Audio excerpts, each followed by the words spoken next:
As we head into the weekend, and more specifically Week 15 of NFL action, the 9-4 Buffalo Bills will be traveling to Foxborough to take on the 11-2 New England Patriots Sunday at 1 o'clock. Now, this game has huge playoff implications because, as of right now, according to the New York Times, the Bills have an 11% chance of winning the AFC East. If they win on Sunday, those odds jump up to 24%. And then if they lose, they drop to 0%, as they will be eliminated, and the New England Patriots will officially be back on top of the division.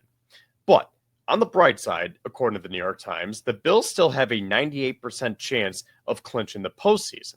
So regardless of whether they enter the postseason as a division winner or as a wild card, I have a main takeaway that I've been sitting with all week after that Bengals game, and that is that I think that this might be the Bills' best path to reach a Super Bowl in the Josh Allen era.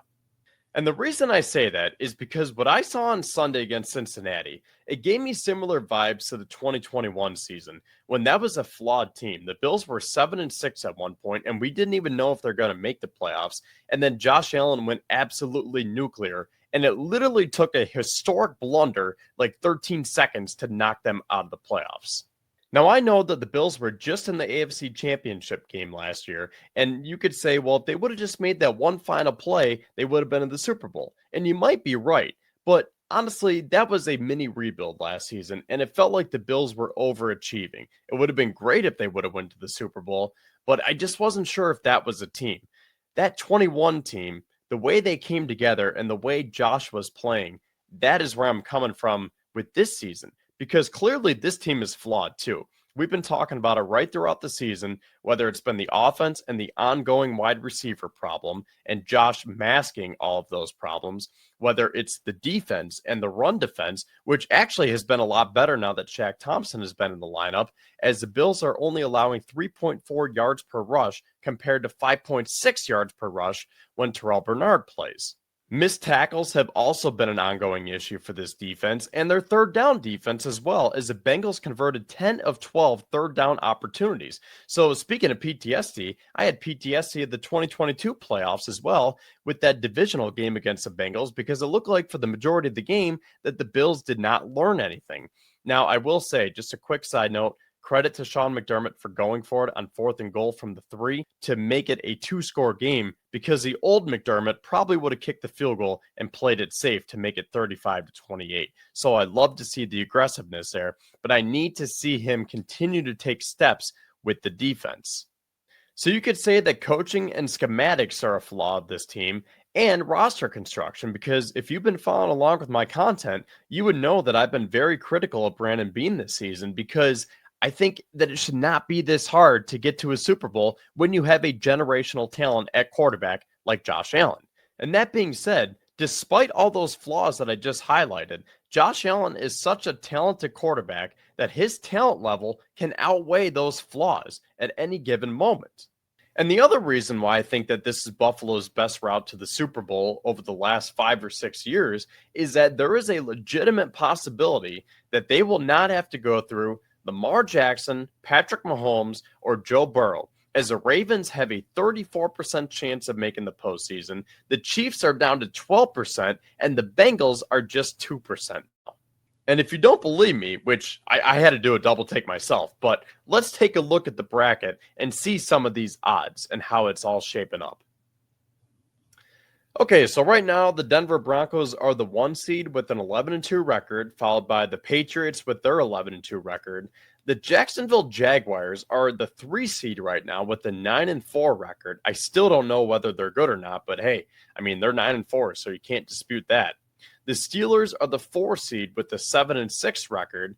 The Chargers are the 5 seed with the 9-4 record. The Bills are the 6 seed with a 9-4 record, and then the Texans are the 7 seed as of right now with an 8-5 record. And as we look at the teams on the bubble now, the Colts are resorting to 44-year-old quarterback Phillip Rivers. They just signed him to their practice squad this past week. I mean, you have to feel bad for them and what Daniel Jones went through between his fibula and then tearing his Achilles, and he was still on the field trying to support his teammates. That is the ultimate warrior right there. But Now the Colts just have a 28% chance of making the postseason when they look like a dominant team just a few weeks ago. There are the Ravens. So as you can see, they currently have a 34% chance of making the playoffs. If they lose, those odds drop to 17%. And if they win, that goes up to 46%. So even if they win, it's still not greater than a 50% chance. The Chiefs are the 10 seed right now. And as I said, 12% chance of making the playoffs. If they win, it goes up to just a measly 18%. And if they lose, they are essentially eliminated. The Dolphins are the 11 seed. It's crazy to think that Miami and Kansas City have the same record.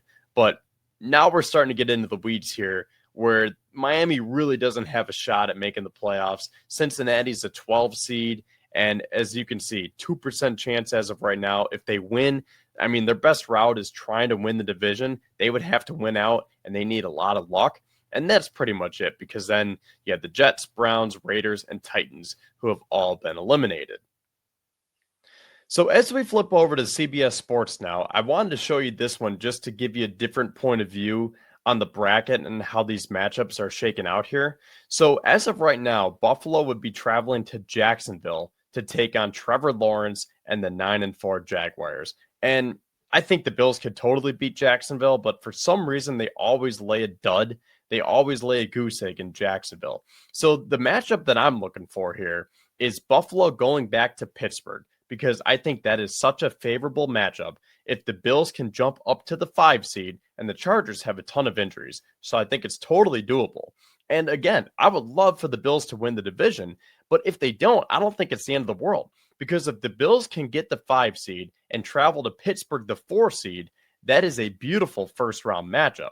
Because as we look at the rest of the bracket, starting at the top of the Denver Broncos, they have a very hard end of the season here, as they are hosting Green Bay this Sunday at 4:25. Next week, they host Jacksonville. Then Thursday, Christmas night, they go to Kansas City. And then finally, they finish out with the Chargers. So, I mean, those are 4 tough games right there. I'll give them the benefit of the doubt. I'm not going to just write them off. So let's just say that they go 2-2.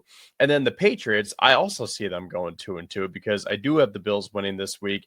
And then New England goes to Baltimore to play the Ravens on Sunday Night Football, followed by the Jets and the Dolphins. So, I mean, those are toss-ups too. They'll probably beat the Jets, but the Dolphins could play them tough. I think the Ravens are going to play them tough, and I know that the Bills will play them tough.